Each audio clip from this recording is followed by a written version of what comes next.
Hello and welcome to the two-man power trip of wrestling. I'm your host, JP John Paz. With me today, very special guest, four-time AAA Tag Team Champion, AAA Cruiserweight Champion. I like to call him Mr. 630, one of the greatest high flyers of all time, Mr. Jack Evans. Jack, welcome to the two-man power trip. How you doing?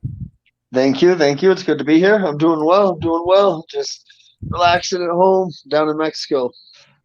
What's going on in your world? Like, what have you been up to lately? Not a lot. I just recently got back to getting the grind on the indies, and then besides that, I just chill at home, stream a bit. Yeah, it's pretty uneventful right now. How's your neck? Or was it a neck or was it a concussion? I remember, I think it was a No, it was a GCW match. concussion. Yeah, a lot of people thought it was my neck. No, my neck was fine. It was a concussion. Yeah, everything like checked out. I had to take 4 weeks off, but What safety reasons and everything. I understand.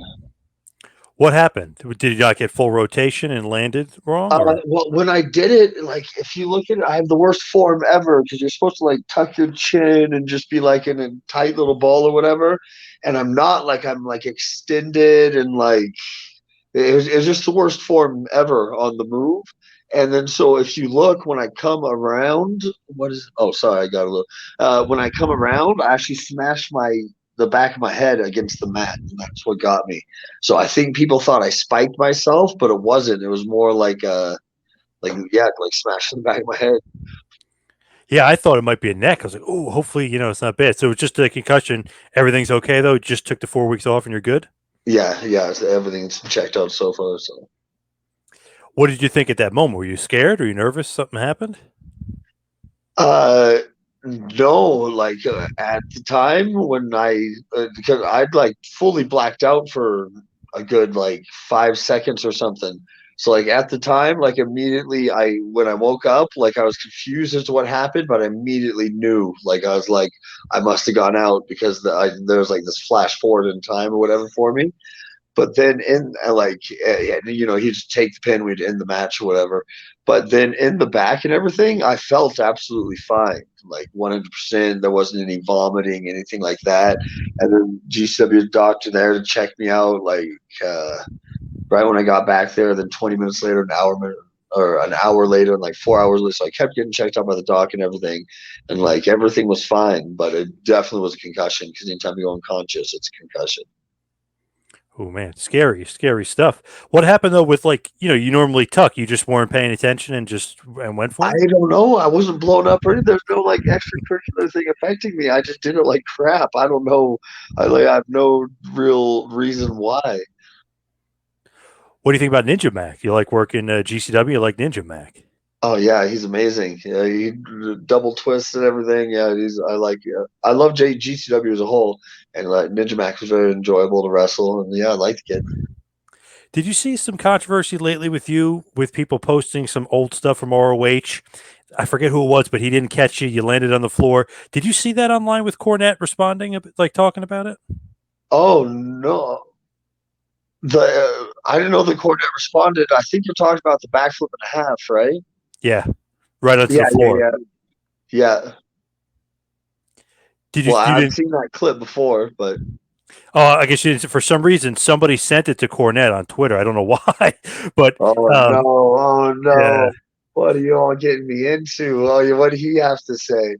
Oh, that stupid move, blah blah blah. But the thing was, he was in ROH at that point, so we're going back a ways. So he was there for when it happened. I don't know if he didn't remember he was there when it happened, but basically he was like, "Oh, stupid flip, stupid move, blah blah blah." But he didn't mention. I don't think that It I was heard a that stupid the guy move. didn't catch it. Well, to call a springboard backflip and a half to the outside on one Dangerous, I catcher, guess he was saying. Yeah, it actually was a stupid call. Like that's something you should save for you have multiple people at least. And in all honesty, it's just stupid. Even if you're multiple people, it's just a dumb dive. So like, I actually have to agree with him on that. But yeah, no, it was the stupidest thing about the whole situation was me calling that with just one catcher. yeah, So he completely missed you. yeah, but no, I actually didn't get nothing. Like I wasn't even bruised from that or anything. So I believe I was there for that. I used to go to all the ROH shows, but I think I might have been there for it. It was like, oh shit! Like you, I mean, it was like a splat almost. Like Yeah. he completely What misses you. what sucked about that whole match is that I don't remember. I think I was coming back from Japan or something. I can't remember. But I got there literally 5 minutes before we had to go on. So like it was the most rushed match of my life. So I don't remember everything that happened, but I just remember I think that's why like I called something so stupid like that. It's because I like was quickly trying to think of something impressive I could do. Didn't really have time to think of anything but yeah, that was a stress filled match. Besides that move, I actually didn't get hurt at all on that though, so I lucked out there. Yeah, definitely, definitely. It's funny because I'm not really a big fan of like the high flying stuff, but for some reason, I always was like, Jack gets a pass. Like his all like the stuff you do is amazing. And so I'm always like, oh my god, 630, or like some of the crazy stuff. Even trying to pull that off. Do you get annoyed sometimes that you almost get lumped in with the guys that try to imitate you? You know what I mean? That can't quite get nail those moves. And and constantly you see stuff online where people are like, oh, that I hate that style, but you kind of get lumped in there because those guys can't do it as good as you could do. You know what I mean? Does that make sense? Yeah, I know what you're trying to say, but once again, like uh I think it's actually a fair criticism or a fair what like in grouping me with them like is totally fair because I mean there's certain people like a Ricochet I can't go as good as him or whatever, so should I not be lumped in with him as a high flyer? You know what I mean? So there's levels to it, and like you know what I mean. You don't want to be lumped in with like some like low level guy that's always like hurting himself or something. Even though I feel like I've become that guy recently, but I don't mind getting lumped into like the whole high flyer category as a whole at all because I mean I just think it fits. What do you think though about your style in general? Like, how would you like explain it to somebody? You know what I mean? Like, what would you say? That just like innovative high flyer, or what would you call it? Well, way back in the day, like in the ROH days, I would like describe it as like big stunts, big bumps. Like that was like you know what I mean. It was really just about trying to find one cool move, one big, so you know what I mean, something that would like get people talking when they bought the DVD or whatever. But now I'd say it's a little bit more like since I have a lot of like lucha libre influence now, but I like kind of use American moves with it. Like I'd kind of call it more of like a lucha hybrid with the American style. Man, when I used to go to the ROH, it's funny because ROH fans are kind of used to like Samoa Joe or almost like the strong style, and then you get mixed there. It's like, holy shit, this guy is amazing. I mean, you're doing 630s, you're off the scramble cage melee thing, you're doing like I don't even know how many revolutions. It was just crazy. Like, what was just the thought process of putting some of that stuff together? You're just like, I'm going to see what how many flips I can do, or I'm going to see like how crazy I can get. That is kind of it because like at that point that was like really my niche. You know what I mean? Like if people were paying for a ticket to see Jack Evans, it was like the car crash scene in a movie or something. You know what I mean? So it was actually kind of that mentality where like, oh, what like big stunt or something can I do? Hold on one second. I need to talk to my wife. Yeah. Yeah, I'll take Kumana. Oh, thank you. Sorry, I had to put in Yeah, the dinner order. no problem. So like it's funny, like think about it. Teddy Hart and you go into ROH at that point. I think he kind of had the bigger name because he was signed to WWE at one point. Obviously, he's a member of the Hart, but you were the guy that everybody's like, whoa, like check out this guy Jack Evans. Like you know what I mean? Like you kind of took the headlines a lot in a lot of those shows. I would. I definitely got more over on the wrestling side of things, but I did not take the headlines because that main event, what was it, the six man no Scramble. scramble cage madness, I think is what it was called. Yep. But that's the one where Ted, after the match, was doing moonsaults off of the cage and then like cheering to the crowd and everything. Carnage Crew came out, like whipped us with the belt, and like I was like, not me, not me. This isn't me. Why am I getting whipped? Like, so that was the headlines after that show was that whole thing. But my thing is, I just displayed, you know what I mean, like being the first guy to do a double moonsault on the cage or whatever. I got more over on the wrestling side of things, but Ted took all the attention that night. What was up with that, by the way, with him? He's just literally going into business for himself, or what? What was up with that? Well, he says he had a concussion and like just didn't know what he was doing. So I don't know. Maybe it was that, but I don't know. It was just such a weird there used to be a little bit of footage that you could see, like it was like a fan cam or a hand cam that was on the floor or whatever, Yep. and you could see me like trying to pull him out or whatever. So I don't know what was going on. Like I don't know what he was thinking or anything. But even in like I was only a couple years in the business at that point. Even I knew like, man, this is really really bad. Like let's get out of here, and then it turned into a whole incident. But he actually came back one more time after that, and they actually had to give him his own locker room because no one wanted to be in the locker room with him. Wow, that's heat. Real Yeah, life heat that, there. that was some serious heat. And then, of course, I get stuck in the locker room with him too, and I'm like, oh my god, like this just looks bad to the boys. But What do you think though about that being lumped in with him? I mean, did you hate that, or were you okay with it?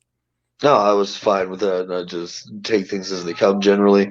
So, and I honestly, I think most people knew like that you have to put somebody with him, and who else are you going to put with him other than me? Like so, but no, it was fine. Do you guys still talk? Are you still friends with him or no? I mean, I'm still friends with him, but I haven't talked with him in years now, just because like he's still living that Teddy Hart lifestyle, and I'm like Mr. Family Man. You know what I mean? Like reclining, like I just so it just doesn't the lifestyle he like wants to lead and the lifestyle I want to lead don't fit. So we don't really talk anymore. But there wasn't really like a falling out. With that lifestyle, do you love? You obviously got the kids, you got the wife. I mean, you loving that Yeah, aspect and getting away from that party style? yeah, 100%. I just like just give me the kids, give me the wife, do a little bit of wrestling, stream, play a little bit of games. I'm 100% content with that. You're a big Twitch guy. Not big, but a fair amount. Like it's actually hard for me to stay consistent though, because in AEW, like right in the middle of the week, like Tuesday, Wednesday, Thursday, you wouldn't even be at home to stream, and then now like on the Indies, it's just such a random schedule. So yeah, I stream, but I'm not like super into it. Actually, what I like Twitch the best for is it's the closest thing I feel like you can get in modern times to old school couch gaming, where you're just like on a couch with your friends, like playing something, cracking jokes on each other. So like if anything, streaming and everything, like it keeps me connected to the world. Like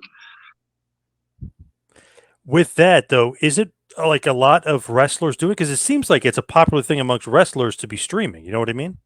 yeah, there are like Brandon Cutler, Colt Cabana, yeah, there's a whole bunch of wrestlers that stream. But there's a whole bunch of everybody I think that streams now these days. Like because like I said, even if you're not like a huge streamer, there's a trillion subscribers or whatever. Like it just is a fun little way to hang out with people. When you do that though, is it like all wrestling fans communicating with you, or is it just like fans of video games playing with you? You know what I mean? Well, a mix of both. So like yeah, some of them will be like fans of mine from wrestling, or some of them will just stop in because they like the game you're playing. You know what I mean? Want Yep. to see how you play Elden Ring or whatever. So it's a mix of both. So with that kind of video game stuff, can you make money? Is that like a profitable thing, or just for fun? You can like I don't make very much. Like I said, I'm not that big, but there's some guys like I know Evil Uno has a good following. I think Colt Cabana. Oh man, what's his name? There's one guy that I heard that he's making like 300,000 a year off. I can't remember. I'm Whoa. totally blanking on his name right now. So you definitely can make money off of it. But yeah, people actually, you know what? People need to start subscribing to me. Okay, I'm not profitable. I'm not Yeah, profitable. yeah, do that. You know what? Screw everything I just said about it being a hangout. No, it is a business. Come subscribe. Jack Evans Official, Twitch TV. No, I'm just kidding. But There you go. Yeah, there you go. Pump it up. Yeah, get some yeah, that's people on probably there. what I need to do. Yeah. So you mentioned ROH and Teddy Hart being a little bit of malcontent. Did you and Samoa Joe? Because that's always been like rumor. You and Samoa Joe had this backstage fight back in the day. I think it was like '03 or No, '04. it was not a fight. No, when we got in the back again, I had nothing to do with anything that happened in the ring. Well, Jim Cornette actually takes Ted aside and is talking to him or whatever. And Samoa Joe sees me and is just like pissed and starts yelling at me or whatever. So I start yelling back at him, but it was not a fight. Like I just didn't want to back down and be a little coward. But no, I was not squaring up with Samoa Joe and like I mean, try to go Tyson on him or something. Yeah. And then like, but by the time the night was over, like I think we'd already talked or whatever. But no, we just had a screaming match and that was it. It definitely was not a fight. Might not have won that one. I don't know. Yeah, especially at that time, man. Joe's freaking like hardcore training and like jujitsu, MMA, all that. So yeah, probably not. How'd you get into ROH to begin with? Was it because of Stampede and they got they recognized you and like you and Teddy were brought in together, or how does that happen? Ted got brought in, and I don't know what happened, but for that 6 man scramble or the scramble cage madness, I don't know if a guy dropped out or what, but he needed a partner, and then he recommended me, and then they just flew me in, and that was it. So you've known him obviously forever, right, Teddy? Like since you were a kid. Since the year 2000, Okay, so right as you're probably getting into the business, right? yeah. Who Yeah. was like your trainers then? Was he one of them? Kind of, but not really, because he had a school, but it was actually run by T.J. Wilson, Tyson Kidd, WWE, and like Harry would help do some training and stuff. Even though he was super young, he was like 15, 16 at the time. Harry Smith, and then but my original trainers, it was actually this guy Tim Flowers in Tacoma, Washington, but he was kind of a rip-off promoter. Like he didn't really teach anything. He was like you were basically like paying to backyard wrestle almost, you know what I mean? But Yep. then Brian Alvarez, like figure four fame, he would come in usually on like Saturdays or whatever, and he would show all the guys the basics and everything out of the kindness of his heart because like he knew like what was going on, like he knew it was a rip off promoter, it wasn't anything legit. So like he tried to at least make sure the guys got some kind of base level of knowledge. Pretty good of him to go in there and do that, right? I mean, that was nice of Yeah, him. Obviously, now he's doing good with Meltzer over there, figure four. yeah. So with the Hearts, I mean, you guys have somewhat of a connection. It just seems like through the years, it's like I don't know, Evans and Hart always together, or you and the Hearts. Is that a good thing or a bad thing? Is that a blessing or a curse? Just to think it depends on the situation. Sometimes it could be a blessing, but then a lot of times it could be a curse just because there's that like guilt through association, like or like Ted would do something and then people come up and ask me about it and I'd have zero knowledge, but it looks like I'm kayfabing them for him, or so like there could definitely be some bad parts to it, but I mean for the most part, I think it was like lateral move didn't matter either way. When you get an ROH, and I know you have that stuff, but I think the stuff that sticks out to me is Generation Next when they put you together, Roddy Strong and Aries and Shelley. Did you think that was going to work? Because remember there was some controversy, obviously, with RF video and all that other stuff. So they needed to kind of make some change, and you guys stepped up. Did you kind of sense that you guys were really stepping up and helping ROH kind of succeed and really kind of turn the corner? I didn't actually realize like I honestly thought it would just be like a nice little stable or whatever. You know what I mean? Like I didn't have an image of it failing. I don't want to say that, but I didn't think Gen Next would get as big as it did for a little while. But I think Gen Next worked because almost how like the Teenage Mutant Ninja Turtles works, where they just have their individual personalities so much. So when I look back at it, I actually think that like the Gen Next formula is kind of the way to go when you're putting together a stable. Like you get some very unique people that don't step on each other's toes character wise and everything. But no, I had no clue Gen Next would be as successful as it was. It's funny because there was like that 8 man in Philly that I was at. And it was like, oh, let's see what happens here. Guys tore the house down. It was awesome, and it was like, wow, ROH just kind of was able to somehow keep the momentum despite losing some guys to TNA and despite the RF controversy. Right? I mean, you guys kept rolling at that point. Well, yeah, and like even they lose an armory and they just set up a tent like in that for like Yeah. ROH would let nothing stop them at that point. Like yeah, that's true though. Like the day of the show, like they couldn't use this I think it was an armory or something. I don't know what was going on with Yeah, that. in Philly. Yep. Oh, was that the Philly show you were just talking about? Yeah. Yep. That was the 8 man, and okay, that's one of Yep. the very few times you can ever see Jack Evans do a shooting star.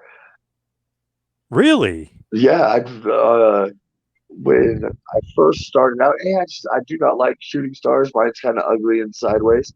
But when I first started out, Ted did shooting stars, and like I did like the 450s and 630s, and we were always teaming together. So I just like stopped doing shooting stars altogether for a decade, however long I tagged with him, and then like now I don't even know if I could do one. Like it's been so many years.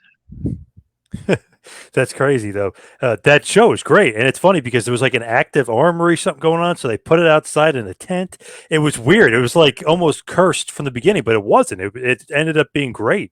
It was like Yeah, you then couldn't hurt it. I think that tent is a great idea. It was probably cheaper than renting a building if they would have gone for it. And it looked good on camera, if you ask me. Like it Yep. held the people well. Like I was a fan of that tent show. We need more tent shows. Stop renting buildings, promoters. You rent tents. I Yes. mean, Yes. circus tents.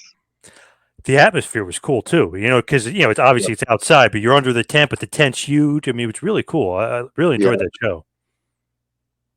And you didn't know like if ROH was going to succeed or go forward, and you guys hit a home run thanks to you Gen Next, and really eventually you and Roddy Strong teaming together. I love that team because it's like he does the power moves, you do the high flying. I mean, like you said, completely different personalities.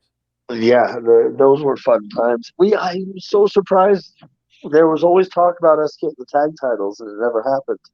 But he's one of my favorite partners I've had, and it's exactly that. You don't step on each other's toes at all because you have completely different move sets. You don't cut the same style promo. You know what I mean? Like you're 100% separated, like character wise. Why didn't you guys win the tag titles? Very, very odd that you didn't. There was always talk about it, and I think it probably would have happened, except I don't know if it was exactly around that time, but somewhere around that time, I started to go to Japan all the time. So that's why a lot of things never happened. Like the Vulture Squad, when we had that our own little stable or whatever, it never got off the ground because at that point I was doing like 3 month tours in Japan and then 1 month back. So like there was just no way to really get anything going with that. So I just think it was that. I don't think it was any like something like nebulous or something, you know what I mean? Like I just think it was like scheduling conflict or something because there definitely Gabe had plans to put the titles on us at one point. Were you working We Dragon were Gate? legit. I think I'd say except for the Briscoes, there was one point we were like the most over tag team. Like Yeah. Absolutely. You guys were like over like road. I mean, the crowd would go nuts, especially for you. And then, he'd do the backbreakers and stuff, and they would go crazy. I mean, they were really into you. The Briscoes, obviously, probably the greatest team in ROH history, I would yeah, assume. I But think yeah. so. I mean, I think it's almost unquestionable if you're just keeping it to ROH. Like they're definitely the number one tag team. You enjoyed working them? Oh, immensely. Yeah, Briscoes are great. Where in Japan were you working? Dragon Gate? Yep, Dragon Gate. What do you think of that? I mean, that style fits you perfectly, especially at that point. Oh, my I goodness. loved Dragon Gate. That's still my favorite style of wrestling, like even to this day. And yeah, it did fit me perfectly. But sorry,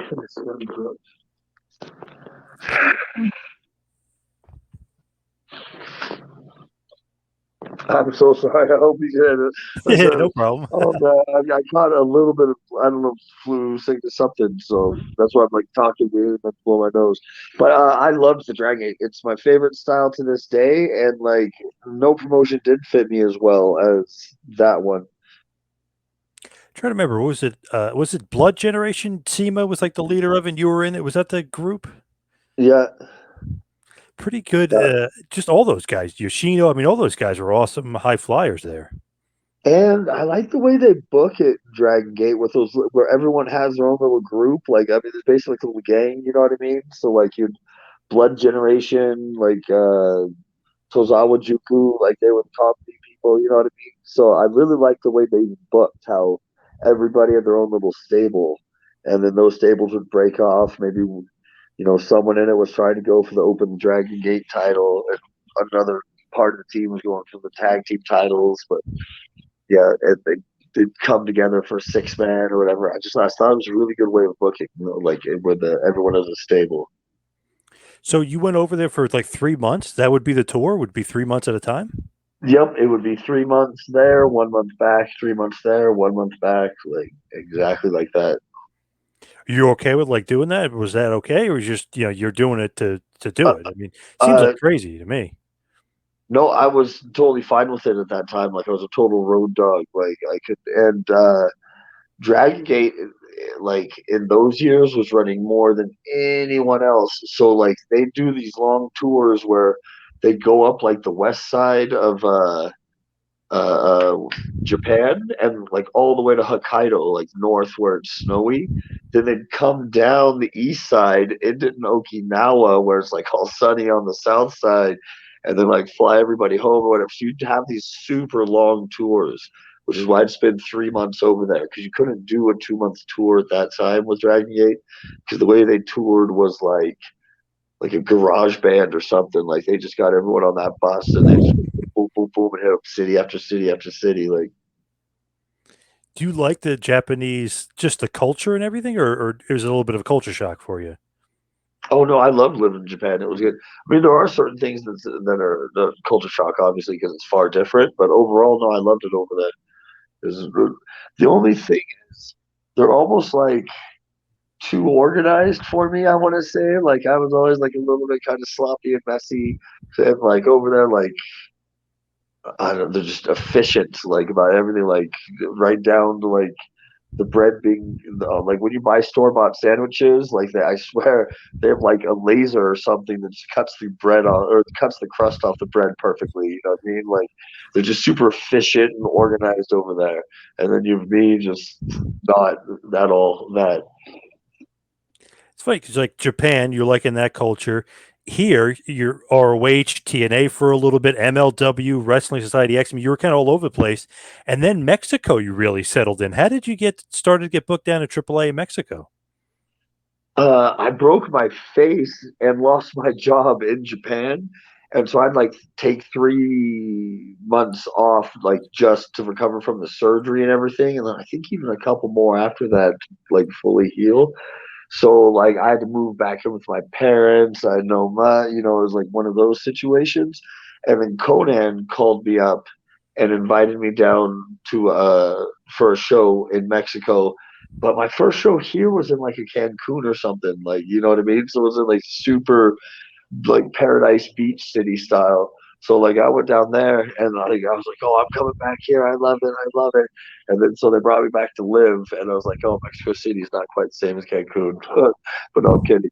But so but and then I'm sorry. So I loved it a lot when like after I did that first show, and then I wanted to come down to live because I know this sounds cheap, but the cost of living was so much less down here that I was like, the best possible lifestyle I can lead as a professional wrestler right now for the situation I'm in is in Mexico. So that's actually what first got me to move, and then I just really liked it. Like Mexico, 100% fits me. Like Did you always have a relationship with Conan? Like, how did he get you out of the blue? I just ran across him a couple times in Impact or it was TNA back then or Total Nonstop Action. I'd like ran across him a couple times there or something. So like I knew him and I we'd actually hung out a little bit, but nothing like too crazy. But then I think they just needed somebody, and he just had my number. And I got Now the invite. you're saying cost of living and stuff. I mean, did you know Spanish at that point, and do you know it now? Like, how No, did you adjust to the language and everything and the culture? no, my Spanish still sucks now, but yeah, I can speak it. Man, I have such problems with the verbs in the past tense, like tenía or he tenido and all this. But no, then I didn't know anything at all. But uh, when you're in another country, like you can get by so well with like just like pantomiming stuff that like even when I first got here and I like didn't know anything, like you could just get by. Like it wasn't that hard, and then like that you could always find someone that'd be like a Joe leader around or something that spoke English, and so yeah, it wasn't that hard to get by even when I spoke nothing. So you like AAA? Obviously, it seems like Lucha Libre is would be your style. I know, obviously, the Dragon Gate Japan is your style too, but it seems like Lucha Libre fits right up your alley. Yeah, 100%. It actually didn't at first because if you ever notice Jack Evans matches, the spots are like shorter, and then I just do like crazier stuff. I don't have as much. I don't want to call it filler. That's not the right word. But the Lucha Libre, the spots was really long, and I first came here as a heel, so I'd have to remember the spots of multiple faces. And like I actually wasn't that good at taking. I'm a king at taking head scissors now, but back then, like I wasn't very good at taking head scissors and stuff. So it actually took me a little while to adjust. And thank God in Mexico they train both sides. But when I first got here, taking right arm drags was like a killer. Like I couldn't, my mind just couldn't wrap my head around taking a right arm drag. So like it's so petty and stupid, but so many arm drags got messed up by me when I first got here because of that goddamn right arm. So yeah, it did actually take me a little while to get used to lucha libre, but now at like 100%, I like understand I can do it. I did some training years ago, and it was funny. It was like they were showing the lucha libre style, and it was like the right arm drags. You couldn't get used to it, like you said. And then it was like the circling. You circle right. All the guys were circling opposite left, so it's like you almost like were running into each other because one of them's doing the lucha libre style, and one of them's doing the right. They kind of circle differently too. But that's the thing in Mexico, like nearly everyone actually trains both ways. So if you ask, like if you specifically request, like someone that can actually do a left arm drag on you, except when it comes to their like big fancy ones, those ones are like almost exclusively right arm drags. So if you're just running in like a normal spot, they can do it with the left or whatever. But if they're trying to do one of these big Mystico style, jump, spin, whatever, they almost always will give you it with the right. So that was a big problem. Is that you can get up left or right for me. I'm probably going to get like with my move set. It doesn't matter that much. But there's specifically the arm drags because being a heel, you got to put over the face, obviously, and these crazy, lucha arm drags and all the spins and stuff to do. Like that's their thing. That's their shine. And then as a heel to mess that up just because you have to work the right side, like it was pretty embarrassing for a little bit. But Yeah, yeah, I could see that. It kind of gets a little bit, you got to get used to it. But when you're down there too, we were talking about Samoa Joe a fight earlier, but Juventud Guerrero, that's something that also comes up a lot. You had a fight with Hoovy Juice. oh Is that true? yeah, he had a whole bunch of heat with the locker room. Like someone crapped in his bag. Like there's like I had nothing to do with any of that. But he would blame it on Conan, and Conan had just had like a hip replaced or something like that. And Hoovy has this chair. He's acting like he's gonna hit Conan with it. And then I just ran up and I wasn't having it. I was like, "Get out of here, Hoovy!" So I actually just pulled him by the back of his hair and like pulled him down, like in the locker room. Oh, down these little steps that were in the locker room, and I just thought it was going to be over or whatever. But then he charges at me, and I get him in like a front face lock, and he bites me. And then right after that bite, that's when like everything really went down. But like the Hoovy thing, a lot of times get asked, it wasn't like this ambush or something where like all of a sudden, you know what I mean? Like he just gets locked in a room with a whole bunch of people or something like that. Like it was literally he got pissed. Someone crapped in his bag, threatened Conan with a chair. I grabbed him, pulled him by the hair. Like, come on now, like he's like that's just not happening. Like literally just had surgery a week ago, and then and then he bit me, and then we got in like a little fist fight that way. And the only outside interference in that fight, and I'll never forget it, and I'll rat him out right now, was Nicho Almenario. When we first were going at it or whatever, like we're all tangled up, like he was like, "Hey, separate! No, no, no! You can't fight! You can't fight!" And I was actually starting to let go, and all of a sudden, Nicho sneaks all these little uppercuts into Hoovy's face and walks away. And then I still this day, it was like the shadiest thing I've ever seen anyone do. And I'm so happy with Micho because it fits him so well. But besides that, it was just like a normal little fight or whatever. But, but it wasn't this ambush that a lot of people seem to think. It was like a pretty much 1-on-1 except for a little cheap shot by Nicho.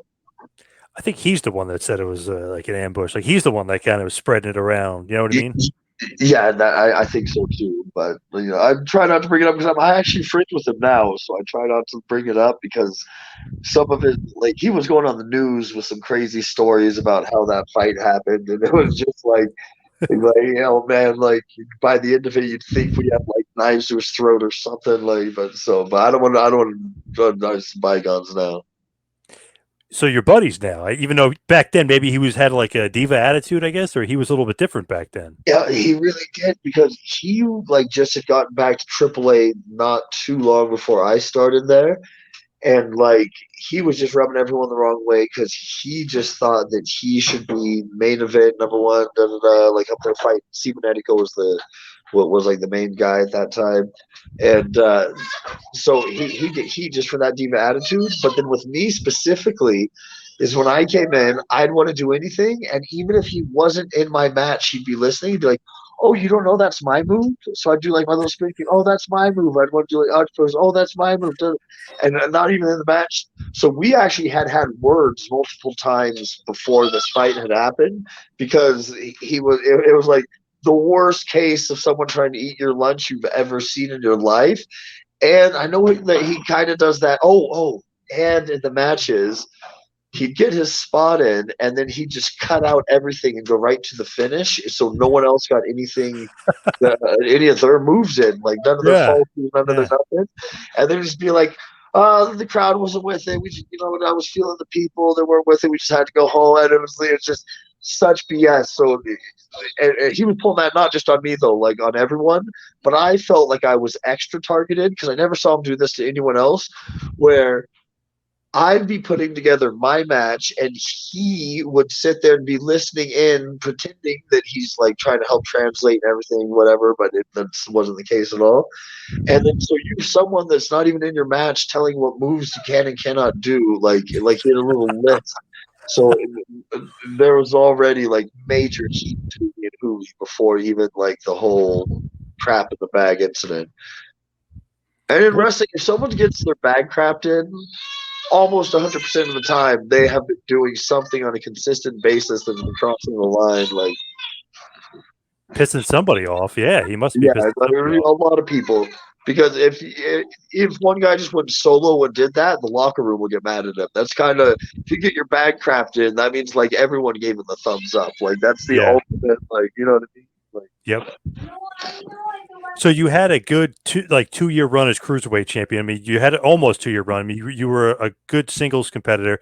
They put you in a tag team. You win the tag title with Extreme Tiger. But I think everybody remembers you and Helico. How did that team, the Sky Blondes, like how did you guys get together as a team? Multiple time tag champ. Um, he had trained with Ultimo Dragon right here in like Mexico City, but then he moved all the way over to Merida. It's like over, it's super nice over in like the Quintana Roo area, like over near Cancun and all that. So he actually wasn't really around the Mexico City wrestling scene. But then I just like some random house show or something, I don't know, but he was there, and he did so good in his tryout match, except for he went to do a dive, like a cross body over the post, and the worst. Oh man, he self posted himself so bad into the pole. It was the craziest. I didn't think he was going to return off that alone. I was like, man, he did so good with that one thing, and then just ended a shot, ended a shot. But no, they did end up bringing him back, and then like literally, it was. I kept jokingly calling us Los Güeros de los Cielos, like the Sky Blondes or whatever, and actually that's improper Spanish. Don't make fun of me, but it sounds better because it rhymes. But anyway, uh, and then from kind of that joking name, they actually like made us a tag team, and then it just went from there. So that just was you joking around saying that. It wasn't like their direction. Yeah, yeah. Well, I was joking around, and then And then they had the idea, like, kind of, okay, we'll make you a tag team. And then actually, they weren't going to use that name at first. So Conan has the list somewhere, but they all got together. They actually had after they decided to put us together as a tag team, they had a booking meeting. And I guess, like, for an hour and a half or something, they brainstormed names to give us as a tag team. God, I wish Conan had. Oh man, but like it was like the marvelous kids or the marvelous kids. The oh, I can't remember them all, but it was some of the worst names in the history of humanity. And then thank God they just went with Los Buenos Los Hielos. So, but yeah, they actually had it wasn't originally going to be that name, and they had oh man, the way Conan describes this meeting is like he was like, I was so disgusted by how stupid the names they were coming up with. It was the worst. But I just the only one I remember is we were almost the marvelous kids or something like that, or no, the wonderful kids. That was it. That was literally the I don't know how. I love Dorian. He's a great guy, whatever. But he for some reason thought the wonderful kids were out of like in that meeting that was enough that was gonna be our name, that was the winner of all the names that they decided. So we were almost the wonderful kids How does in that even English like and everything. come up? And like even though we'd be wrestling in AAA in Mexico, in English it was gonna be the wonderful kids. Weird. How does that even like come up? You know what I mean? How does that come together? That's odd. I don't know. I don't. And then there was another one though. What was it? It wasn't as bad. Like Los Intercontinentales or like I'm totally said that wrong, but like we're gonna be the Intercontinentals or something like that. I can't remember all the names, but most of them were horrible. So it's funny, like you guys, were even teaming together when you guys got to AEW. Obviously, the Hybrid 2. Where does that name come? Did you guys make that name up, or did that AEW? They wanted us to have a new name, and then so we had to brainstorm all the names, and then I can't remember Angelico's list. Mine were all like these cyberpunk names, especially because even though it was the most disappointing game of my life, I was super hyped up. I love the cyberpunk genre, like Yeah. Shadowrun, Mona Lisa Overdrive, like all those. But so I was super hyped up. The cyberpunk game was coming out, and so I had all these names like the Neon Abyss, and like I had all these weird cyberpunk names or whatever, and Helico had all these separate ones. I don't, just like random. It didn't really have a theme or whatever. So he actually came up with the hybrid too because he thought it sounded kind of like a combination of my little of my cyberpunk obsession that was going on at that time. And I remember what his names were. He wanted a name that could be easily and a very catchy 3 letters. It's like TH2, like dot dot dot, like that. So he didn't actually care about what the name was. He cared about how cool the initials sounded, and so that's how TH2 came up because it was like cyberpunky, like I wanted, and then Yep. he liked the initials. What'd you Oh, think? What'd you think about working AEW just in general? What'd you think about Tony Khan? Like, what'd you think about the league, if you will? I really liked it. I mean, it was a great experience, and Tony was a great boss. The only complaint I could ever make about Tony for sure is he is like the most king of last minute mind changes, and that would be my one complaint about him as a boss. But other than that, like he was always actually very fair. Like he didn't like I don't know, like you always hear these stories about Vince that he is like has to be the alpha in the room or whatever. You better bow down to that. Like Tony wasn't like that. You can go up and talk to him. You know what I mean? I mean, obviously he's the boss, but I mean he was never like that. So yeah, when it comes to AEW, it was all pleasant experiences, and then when it comes to Tony as a boss, it was a pleasant experience as well. Like I said, the only complaint I could have was just the king of the last minute mind change. So you'd have something, this is how something's going to happen, this is what's going to be said or done, or yada, yada, yada. And then all of a sudden, out of nowhere, like you email or even at the show, it'd be changed. Do you have something do you remember that happened with, like a storyline or something? Well, the one I, well, it wasn't a last minute because it just kept stopping and going. But was we were supposed to start doing dark storylines, like angles on dark, and it was supposed to start out. Gracias, mi amor. But you feel like you make you oh, I didn't forget to say that. No, what? Okay, everyone, I've been informed that I have to tell you that I met my wife. What am I supposed to say? Oh, no, I'm sorry. I stayed in Mexico not because of but being the best economic opportunity for me, but because of my wife. Oh, there you go. Yes. Yes, sorry, that was a Yeah. mistake. I was lying earlier. I was lying. Okay. Uh, but so we were supposed to start having angles on dark, and then like it would happen, and then it wouldn't, then something get changed, and it get delayed, they canceled, then brought back, or whatever. So it sounds like the best example of a last minute mind change, but like it kind of is, just because like you'd keep thinking you'd have something in your head, and then all of a sudden, oh wait, no, that's not happening, and then it was, and then it wasn't. And even now, though, not to get off subject, I really think they should have angles on dark. I don't think dark should just be the jobber show, but Yeah, absolutely. And elevation. You got to use it to, I mean, you only have certain TV time between Rampage and Dynamite. So you might as well use dark and dark elevation to get some more angles going. exactly. I heard someone in production use this term, and I liked it a lot. But you only have so much real estate and like TV, like they said, TV time, and so like anything you can do to get someone's like character out there, I really think you should. And the developmental talent, all of a sudden, if you bring them up and they're going to be thrown on national television and have to cut these angle, or have to cut promos and stuff about them, like it's a learning experience. It's not something most people could just instantly do. Is just go in front of 1,000 people and like cut a promo like that. Yep. And so I always think that if you had angles on dark, then people that you do that see yourself investing in the future, you know what I mean? If you're Tony or in the office or whatever, you can give them practice right then and there, so they don't have to, baptism by fire right on the main show. You know what I mean? So I always think the angles on dark, not only just to make dark a better show, but literally practice, because like Yeah.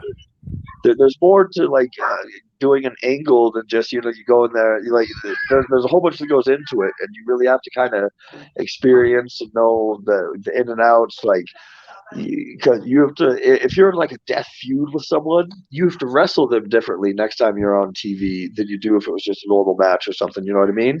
Yep. And you have to have different mannerisms in the ring and how aggressive you are. How you don't start chain wrestling, you're gonna start brawling or something. And like those are little things that I think you have to learn with experience. And I think they could give that experience on Dark, so guys don't have to like possibly just embarrass themselves on national TV because sorry, because they don't really have experience to know the in and outs of something like that. Yeah, they don't have their footing yet or something. Yeah, I know what you mean. Absolutely. So is Tony approachable? I mean, is Tony Khan like an approachable guy? Mm-hmm. Oh yeah, he hangs out after the show like all the time. He's extremely approachable. So I mean, if like if you wanted to pitch an angle to, even though it'd be weird because he'd be hanging out with other people or whatever, but like you could just go right up and pitch. You know what I mean? Like you don't have to like, well, I need a meeting at Tuesday on 7 or something like that. Like, yeah, you can just Right. go up and talk to him about it. And he really likes talking wrestling, so it's not you know what I mean. It's not like one of those things where you'd have to like if you're hanging out with Tony, you'd have to change the conversation all about that. He's probably already talking about wrestling. Like he really is a true fan. So I think I'd say the only thing he likes more than wrestling is the Fulham team. I do think Fulham is his true passion, even over AEW. I'll be honest, but he definitely has a real true love for wrestling. Yeah, it seems like he's an old school fan. I mean, he's been around the dirt sheets, if you will, but he's been around the message boards and stuff. I mean, he knows the ins and outs of wrestling, and he's a tape trader, collector, so he's definitely was a big fan. Is a big fan. Yeah, he knew all of, like the early and mid 2000s ROH and stuff. So like, yeah, it's not like one day it was like, yeah, I like wrestling now. Like it has been a long term thing. Yep. So when they do the hair versus hair match, Orange Cassidy Dynamite, whose idea is that? Like, did you want to do that? Did they want to do that? Because hair versus hair to me in Mexico, I mean, that's a huge deal, and they were Yeah, just kind of like throwing it together. I'm sorry. Dinner just came. I probably should have waited, No, no but problem. Yeah. um, no, that was me. But it should have been a bigger deal. But that was even kind of my fault because, on all honesty, I threw it out there because it had been so long since we had been on Dynamite. We didn't have any angles really going on. We kind of just like hung out with HFO or whatever.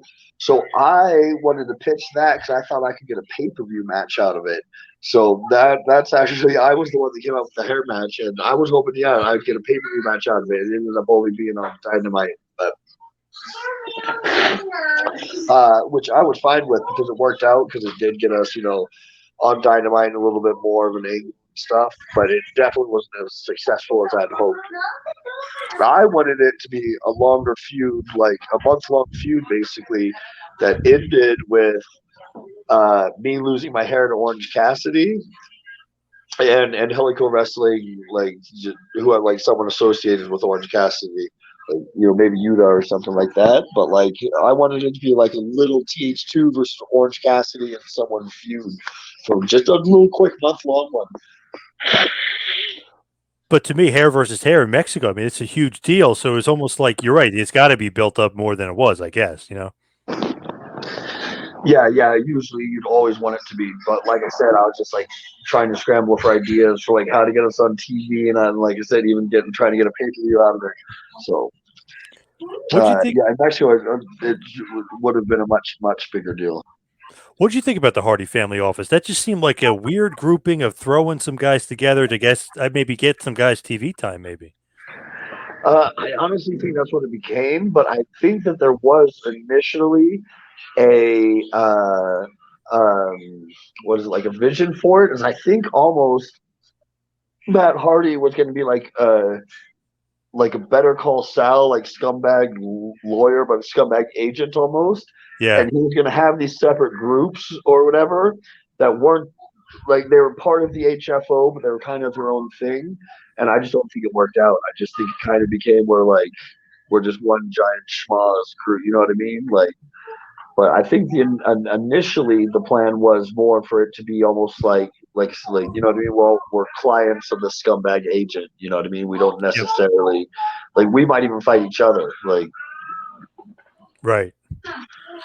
Did you enjoy your time overall in AEW? yeah, I liked it a lot. It was good.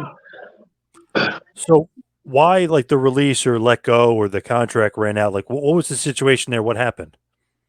No, I told the story a lot. There's a lot of it was my fault, as I just got lazy as sin. I was out of shape, and like if you're booking and paying Jack Evans, you're expecting like crazy high flying stuff, and like I got so out of shape, I wasn't even able to like do my own style or whatever. Like you're saying earlier, I was wrestling like people that I'm ashamed to be grouped up with. I was wrestling really bad, and then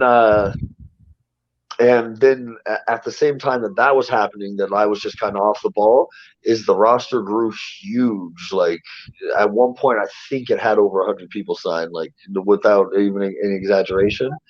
So when it gets that big, eventually there's got to be cuts, and then like I can't even disagree with them. You know what I mean? Like at that point, I would have cut me too. So the cuts had to be made, and I just was part of that. So was the contract up or you were just outright released?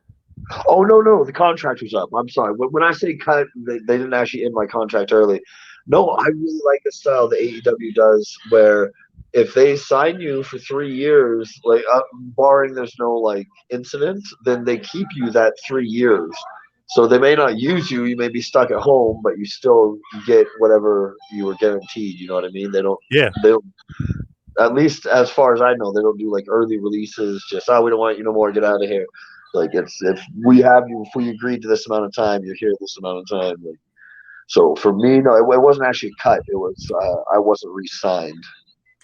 That is kind of like a breath of fresh air because WWE sometimes you'll hear like a guy gets his big deal, then like Bray Wyatt or something, and all of a sudden he gets released. You know what I mean? So Hmm. that is very good that Tony does that and makes sure it's the guy's contract. He obliges the contract. He fulfills to the end of the contract. That's a good thing. Yeah, I mean, it helped me out a lot because like I kind of knew I was like not in the doghouse. It made it sound like I had like mass amounts of heat, but I kind of knew I was going to be getting cut early.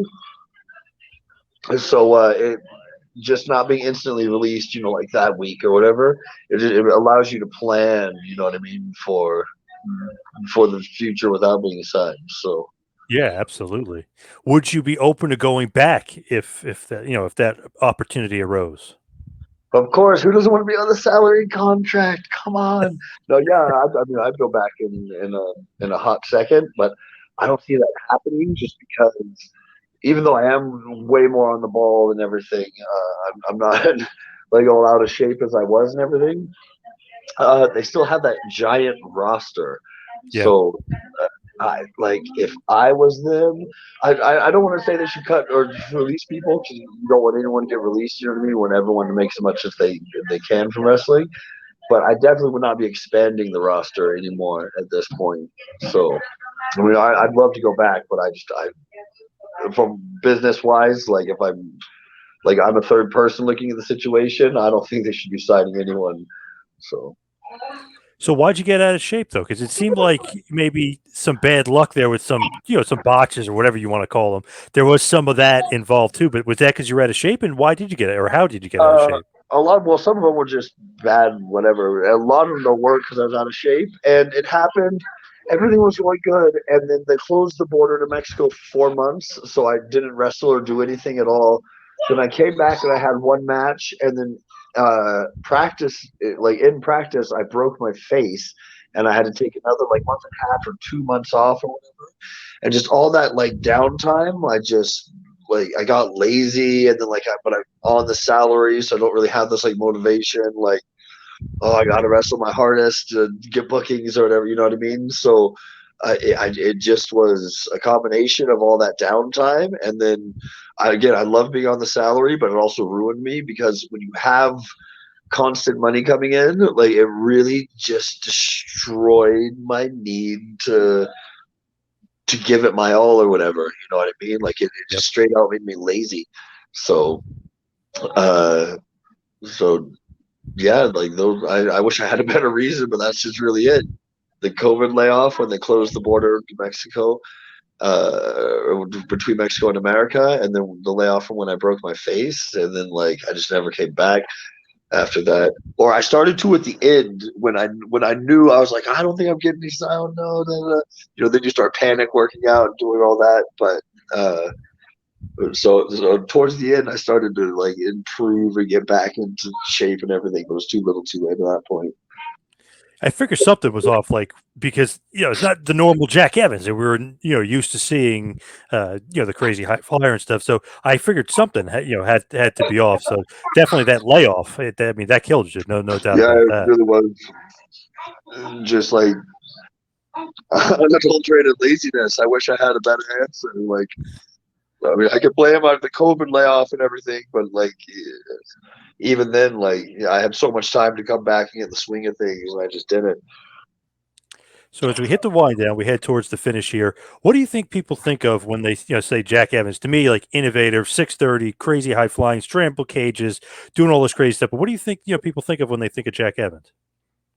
Yeah, mainly, I think that just crazy high flyer. I think is going to be the like modern day Sabu style high flyer. I think almost at this point where it's just one of those guys that threw caution to the wind and like kind of innovated, sometimes messed up, but I always tried stuff. So yeah, crazy high flyer. I mean, I think that's the most accurate statement about me. What's next for you? What do you got coming up? Bookings wise, uh, August 13th, I will be in Dallas with 3CS Wrestling Deranged, my old friend from New York. He was part of OH. You Oh probably, yeah, you yeah. must remember. Yeah, yeah, yeah. Special K. Oh yeah, hell yeah. Yeah, and then after that, I just can't remember. Imagine, I'm the worst. I'm the worst with selling myself But ever. no But contracts coming up. Like it's just going to be indies and kind of go from there. yeah, as of right now, because the thing is, if you're not with one of the bigger companies, usually how contracts work with the smaller companies is you still are on a pay per date basis, but you can't, you know what I mean? You can't wrestle here, can't wrestle there, Work. can't Yep. wrestle on TV or Yep. whatever.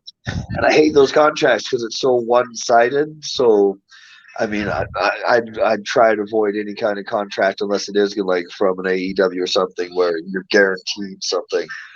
Because Yeah. yeah, a lot of the smaller promotions, the contracts are just complete crap. Like truthfully. With AAA, bad relationship? Because I know you probably haven't worked there for 2 or 3 years. Was there a bad breakup or a bad relationship with AAA? Can you go back? No, actually, I was actually looking to go back, and I don't have any problem with anyone there. And then just me and Conan, this is just something that we always do, though. Like since the beginning of our history, we got in a little spat, and I haven't talked to him. So like, I would love to go back to AAA, and I wouldn't doubt if it happens. But it's one of those things where like, just because I got this huge argument, not even huge argument with this little thing with Conan, like I have to like swallow my pride and make that call. I'm not ready to Yeah. do that yet. I'm not ready to do All right. Yeah, that. we got to see you back in AAA. Yeah, come on. Yeah. Yeah, no, but no, Conan's brother. I'm not talking shit about Conan, but we always do this. Like he's my big brother, but he would always have some kind of fight. Now, before we let you go, give us all the plugs, the social media where everybody can find you, see you, get at you. Give us the socials for Jack Evans. You can find me on Twitter at Jack Evans 711. I'm on Instagram as Cool Ass Jack, and the easiest place to find me is Twitch, Jack Evans Official. And every Friday we do Fighting Game Friday, in which we get together and we play usually Tekken, some fighting games. So everyone's invited on that. And yeah, that's about it. We got to get you away from being lumped in with all those bad high flyers and get you back into the Jack Evans category we know you're at. Yeah, That no, we need ricochet to. level. That's where we need to get you Yes, back at. okay, that's the goal. We're getting Jack Evans to the Ricochet level. I'm coming for you, Rick. You hold on. I just want to let everyone know that as good as Ricochet is as a wrestler, he is not as a Mortal Kombat player. Jack Oh, Evans went 77-0 against Ricochet and a sort of group of wrestlers in the underground. So uh, nice. in wrestling, I'd love to be on the Ricochet level. In fighting games, he'd love to be on mine. Yes, nice. Jack, thank you so much for all the time. I really appreciate it. Oh no, thank you, thank you. It was a pleasure to interview.